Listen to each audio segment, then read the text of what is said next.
Salut, c'est Mimi Décrypte. Vous avez envie de vous ouvrir au champ des possibles?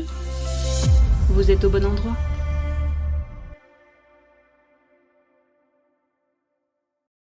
Blockchain. Rien que le mot fait peur, non? Franchement, la première fois que je l'ai entendu, j'ai cru que c'était un truc de geek, genre un jeu vidéo futuriste ou un film d'action, mais pas du tout. En réalité, c'est bien plus simple qu'il n'y paraît.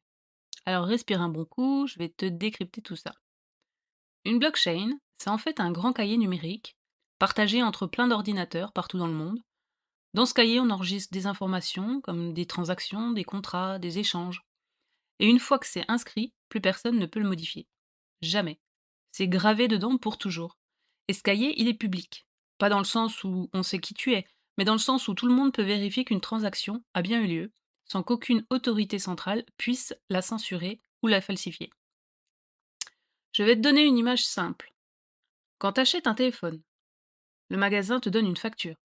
Cette facture, c'est la preuve que le téléphone t'appartient. Sauf que si tu la perds, bon courage pour te prouver quoi que ce soit. Dans la blockchain, c'est comme si cette facture était enregistrée en ligne, de manière infalsifiable et visible par tous. Tu pourrais la retrouver même dans 10 ans et personne ne pourrait la modifier ou la détruire. Et c'est exactement ce qui se passe avec les crypto-monnaies. Si je détiens de la June, tu sais cette crypto dont je te parlais dans l'épisode 1, eh bien c'est écrit sur la blockchain. Et si je t'en envoie, cette transaction est inscrite pour toujours dans ce grand cahier partagé. Alors, à quoi ça sert tout ça? Eh bien, à rendre les échanges plus transparents, plus fiables, et surtout sans intermédiaire. Pas besoin de banque, pas besoin d'autorité. Tu fais confiance à un outil qui est neutre. Mais tu vas voir, c'est là que ça devient intéressant. Parce que pendant que la crypto invente des blockchains ouvertes et décentralisées, les banques centrales, elles, travaillent sur leur propre version. Les monnaies numériques de banque centrale, appelées autrement MNBC. La Banque Centrale Européenne en parle déjà ouvertement sur son site. L'euro numérique arrive. Alors évidemment, présenté comme ça peut sembler moderne, pratique, écologique même. Mais il faut savoir lire entre les lignes. Une MNBC, c'est une monnaie numérique, oui, mais centralisée. Et surtout programmable. Ça veut dire quoi programmable? Ça veut dire qu'on peut lui donner des conditions d'utilisation. Par exemple, ton argent pourrait ne servir qu'à certains achats, ou ne plus être valable après une certaine date.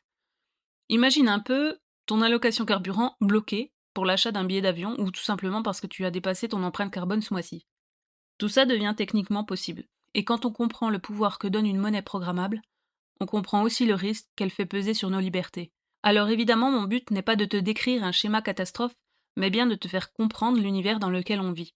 C'est là toute la différence entre une blockchain décentralisée, comme celle la plus connue, qu'est le Bitcoin, et la blockchain centralisée d'une MNBC. L'une t'émancipe, l'autre te contrôle. Et d'ailleurs, on parlera du Bitcoin dans un prochain épisode. Mais là, je sais qu'il y a des gens qui m'écoutent et qui se disent « Oui, bon, tout ça c'est bien joli, mais moi je préfère les billets, le cash, le vrai argent. » Et tu sais quoi, je te comprends à 100%, parce qu'avoir un billet en main, c'est rassurant.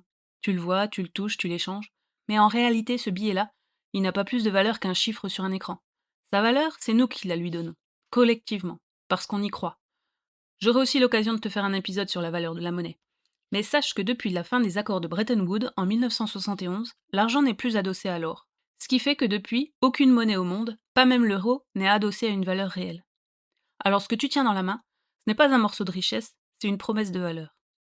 Et la seule chose qui lui donne cette valeur, c'est notre confiance. C'est fou, non? Et au fond, la blockchain, elle ne fait que rendre cette confiance visible, traçable, vérifiable. Elle dit « Ne me crois pas, vérifie-moi ». Alors oui, la blockchain, c'est une technologie incroyable. C'est ce qui permet à tout l'univers des cryptos d'exister. C'est le cœur, la base, le moteur. Mais comme toute technologie, tout dépend de ce qu'on en fait. Entre les mains d'un citoyen, elle libère. Entre les mains d'une institution, elle peut enfermer. Tu vois, comprendre la blockchain, c'est pas juste comprendre un outil technique, c'est comprendre un choix de société. Un choix entre la transparence partagée et le contrôle centralisé. Et ça, c'est peut-être la plus belle leçon que la blockchain a à nous offrir. La confiance ne se décrète plus, elle se vérifie.